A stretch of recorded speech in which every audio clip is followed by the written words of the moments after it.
Assalamualaikum warahmatullahi wabarakatuh. Saya Zulfatla Roza dengan NIM A1D1 19119 dari R004 semester 4 akan menjelaskan materi mengenai pembelajaran membaca permulaan.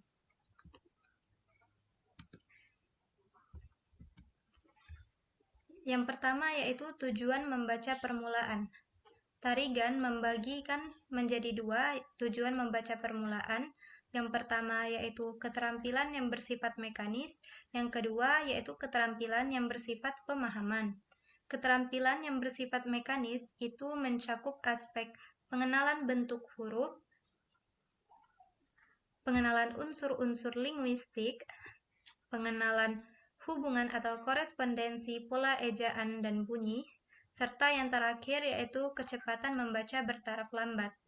Sedangkan keterampilan yang bersifat pemahaman itu mencakup aspek memahami pengertian sederhana, memahami signifikasi atau makna, evaluasi atau penilaian, serta kecepatan membaca yang fleksibel. Berdasarkan pendapat Tarigan tadi, dapat disimpulkan bahwa tujuan membaca permulaan itu yaitu agar peserta didik itu dapat memahami dasar mekanisme membaca dan melatih siswa atau peserta didik dalam menggerakkan mata dari kiri ke kanan, mengasosiasikan huruf dengan bunyi bahasa, dan membaca kata-kata dan kalimat sederhana.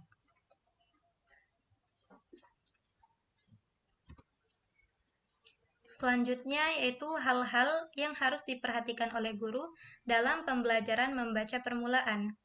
Menurut Henry Guntur Tarigan, ada beberapa hal yang harus diperhatikan guru dalam pembelajaran membaca permulaan pada peserta didik. Yang pertama, penggunaan ucapan yang tepat. Yang kedua, penggunaan lafal dan intonasi yang tepat. Membaca dengan suara jelas. Selanjutnya yang keempat, membaca dengan penuh perasaan dan ekspresif. Yang kelima, menguasai tanda baca. Yang keenam, membaca dengan lancar. Dan yang terakhir yaitu adanya percaya diri. Kemudian yaitu jenis-jenis membaca. Jenis-jenis membaca ini dibagi menjadi dua, yaitu berdasarkan tingkatan dan berdasarkan teknik, tujuan, dan waktu. Berdasarkan tingkatan, membaca itu dibagi menjadi membaca permulaan dan membaca lanjutan. Membaca permulaan yaitu membaca untuk mengenali simbol-simbol visual, sedangkan membaca lanjutan yaitu membaca untuk memperoleh ide pokok, topik, pesan-pesan tersurat, dan informasi dari suatu bacaan. Kemudian berdasarkan teknik, tujuan, dan waktu, membaca dibagi menjadi dua, yaitu membaca ekstensif dan membaca intensif. Membaca ekstensif itu membaca yang cepat, sekilas, dan hanya inti bacaannya saja. Sedangkan membaca intensif, yaitu membaca untuk meningkatkan keterampilan membaca kritis. Pada membaca ekstensif itu dibagi menjadi dua, yaitu membaca skimming dan juga membaca scanning. Membaca skimming yaitu membaca teks secara keseluruhan untuk mendapatkan inti bacaan. Sedangkan membaca scanning yaitu membaca untuk mendapatkan informasi spesifik atau hanya dibutuhkan saja. Kemudian yaitu membaca intensif dibagi menjadi membaca pemahaman, membaca kritis, membaca ide-ide, membaca bahasa, dan yang terakhir membaca sastra.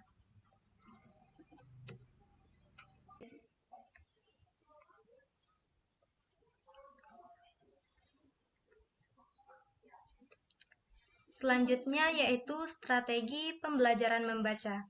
Strategi pembelajaran membaca ini terdiri dari 3 kegiatan. Yang pertama kegiatan prabaca, yang kedua kegiatan inti membaca, serta yang ketiga yaitu kegiatan pasca baca.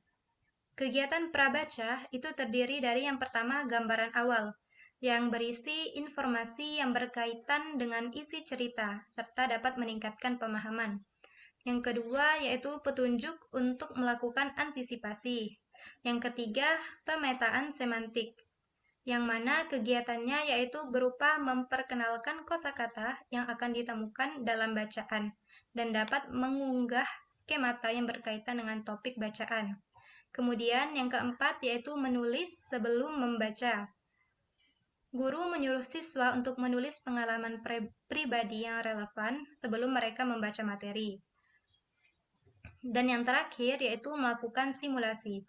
Sedangkan pada kegiatan inti membaca itu terbagi menjadi 3. Yang pertama, teknik atau strategi metakognitif yang meliputi cara terjadinya berpikir siswa. Kemudian yang kedua yaitu close procedure. Close procedure ini juga digunakan untuk meningkatkan pemahaman dengan cara menghilangkan sejumlah informasi dalam bacaan dan siswa diminta untuk mengisinya. Kemudian yang terakhir yaitu pertanyaan memandu. Nah, pada kegiatan pasca baca itu terdiri dari memperluas kesempatan belajar.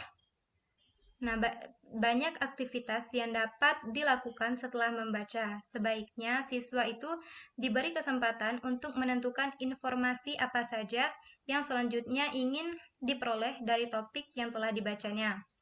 Yang kedua yaitu mengajukan pertanyaan.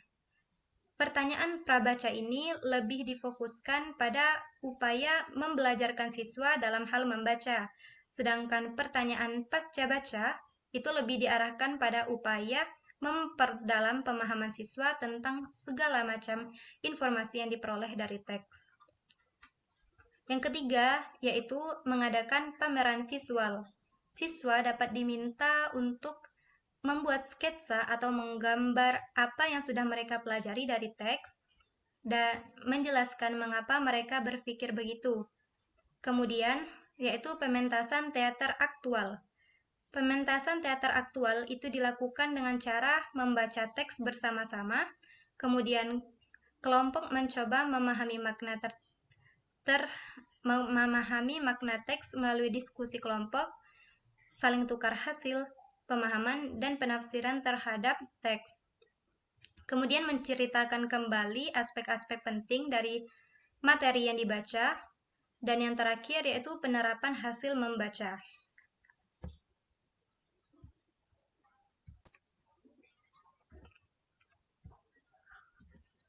Selanjutnya yaitu teknik membaca tanpa mengeja. Nah, prosedur metode membaca tanpa mengeja itu terdiri dari 5 tahap, yaitu tahap pertama, words atau kata. Pada tahap ini, guru membuat 15 kata yang dibagi menjadi 3 set, yaitu set A, B, dan C. Kemudian, guru memilih satu kata yang bisa digunakan, contohnya seperti ayam, dan guru mengatakan kepada anak, seperti ini dibaca ayam. Nah, kemudian yaitu pada tahap kedua, couplets atau untaian kata. Tahap ini merupakan tahap jembatan antara kata pada susunan kata. Pada tahap ini, guru bisa menambahkan beberapa kata lainnya, seperti nama warna, beberapa lawan kata, dan sebagainya. Kemudian, tahap ketiga yaitu presis atau susunan kata. Pada tahap ini merupakan tahap jembatan antara untaian kata dan juga susunan kata. Guru bisa menambahkan beberapa kata dan membuat kalimat pendek, misalnya, Mama membeli buah. Kemudian yaitu tahap keempat, sentence atau kalimat. Pada tahap ini, guru bisa membuat tambahan kata seperti sebuah. Kemudian guru bisa membuat tambahan kata objek, serta membuat kalimat seperti Mama memotong sebuah apel. Kemudian tahap kelima yaitu book atau buku. Pada tahap ini, setelah anak bisa menguasai 50 sampai dengan 150 kata, maka anak mulai belajar membaca dengan buku ataupun sebuah cerita yang dibuat yang berhubungan dengan kata yang telah dikuasai. Kemudian yaitu teknik membaca cepat. Teknik membaca cepat ini terdiri dari yang pertama gerakan mata dalam membaca. Nah, gerakan mata ini disesuaikan pada jarak benda yang bergerak di lapangan yang luas, sehingga mata akan bergerak halus dan rata. Yang kedua yaitu melebarkan jangkauan mata. Nah, yang ketiga yaitu gerakan otot mata. Dalam membaca, mata itu tidak boleh mengambang liar, tetapi mengarah ke suatu sasaran sebentar lalu melompat ke suatu sasaran atau kata yang berikutnya. Kemudian, yaitu yang terakhir, meningkatkan konsentrasi. Selanjutnya yaitu teknik membaca dalam hati. Yang pertama, cara-cara yang dapat ditempuh guru yaitu anak-anak disuruh untuk mempercepat bacaan. Dengan cara ini, hanya anak-anak yang makin tidak kedengaran suaranya yang mendapat bacaan lebih banyak, sedangkan anak yang semakin keras menyuarakan bacaannya akan memperoleh hasil semakin sedikit. Yang kedua yaitu menguji kebenaran membaca anak-anak.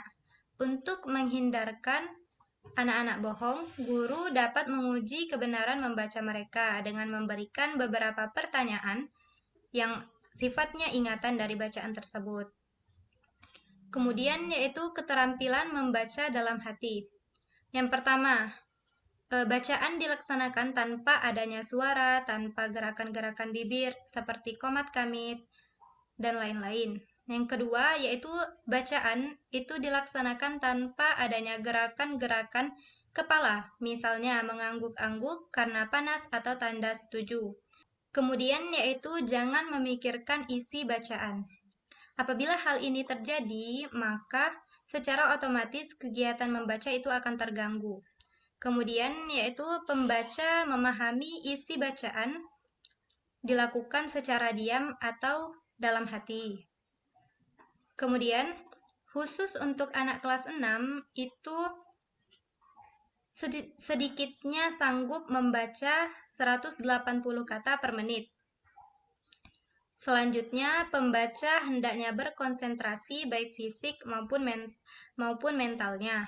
Dan yang terakhir, pembaca dapat mengungkapkan kembali isi bacaan secara lisan ataupun tulisan.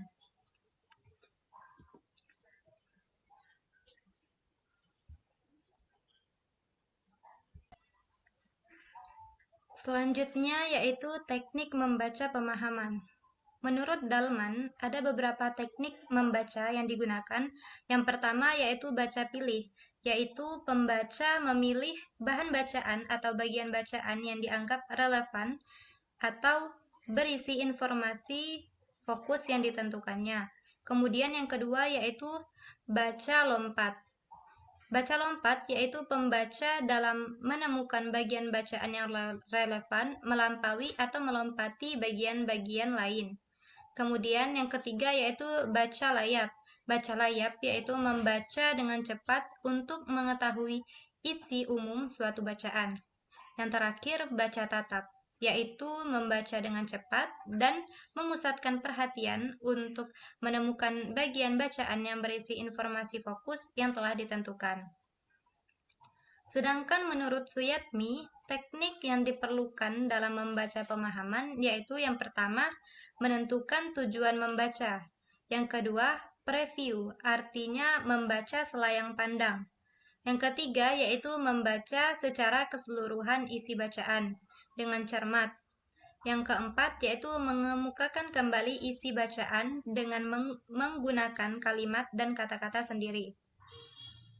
Sedangkan menurut Arifin, teknik skema merupakan salah satu cara yang dapat digunakan dalam membaca pemahaman. Nah, langkah-langkah dalam membaca pemahaman dengan teknik skema yang pertama yaitu guru dan siswa berdiskusi tentang materi yang akan diberikan. Yang kedua, guru memberikan petunjuk berupa daftar petunjuk dan gambar yang ada hubungannya dengan materi bacaan. Yang ketiga, siswa membaca teks dan dilanjutkan dengan menuliskan kata-kata yang dianggap sukar. Yang keempat, siswa mengungkapkan ide-ide pokok dalam paragraf. Serta yang terakhir, yang kelima, yaitu siswa menceritakan kembali isi teks dengan menggunakan bahasanya sendiri. Baiklah, itulah tadi penjelasan mengenai pembelajaran membaca permulaan. Sekian yang dapat saya sampaikan dan saya akhiri. Wassalamualaikum warahmatullahi wabarakatuh.